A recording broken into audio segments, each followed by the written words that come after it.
మన జీవితంలో మరణం చివరి దశ కాదని బైబిల్ చెప్తుంది.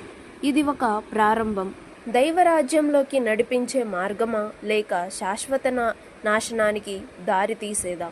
యేసయ్య చెప్పారు. మత్తయి 7వ అధ్యాయం 13-14 వచనంలో చూస్తే, ఇరుకు ద్వారమున ప్రవేశించుడి, నాశనముకు పోవు ద్వారము వెడల్పును, ఆ దారి విశాలమై ఉన్నది, దాని ద్వారా ప్రవేశించువారు అనేకులు.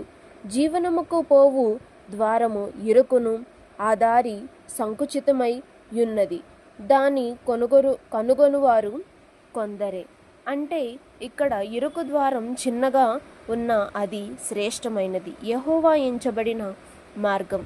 ఇక్కడ మనకి అర్థమయ్యేలాగా చెప్పుకోవాలంటే, ఇరుకు ద్వారం అంటే పరలోకం లాంటిది. దేవునితో శాశ్వతమైన ఆనందం, అక్కడ కన్నీటి జాడ ఉండదు, శాంతి సంతోషం మాత్రమే ఉంటుంది. విశాలమైన మార్గం అంటే నరకం లాంటిది, ఒక శాశ్వతంగా వేరు చేయబడ్డ స్థలం లాంటిది. అక్కడ తాపము, చీకటి, ఆశ లేనితనం ఉంటాయి. ఎవరైతే విశాల మార్గం ఎంచుకుంటారో మనం నరకంలోకి మాత్రమే వెళ్ళగలుగుతాము.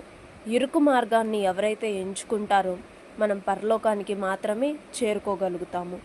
దేవుని ఆశయం ఒక్కటే, ఎవడునూ నశింపకూడదు, ప్రతివాడును నీతిమంతుడై జీవించాలి. 2 పేతురు 3వ అధ్యాయం 9వ వచనంలో ఈ వాక్యాన్ని సెలవిస్తున్నాడు. నీవు ఎక్కడ శాశ్వతంగా ఉండాలనుకుంటున్నావో ఇప్పుడే నీ హృదయం ద్వారా తెలుసుకో. నీ హృదయాన్ని యేసుకు ఇవ్వు.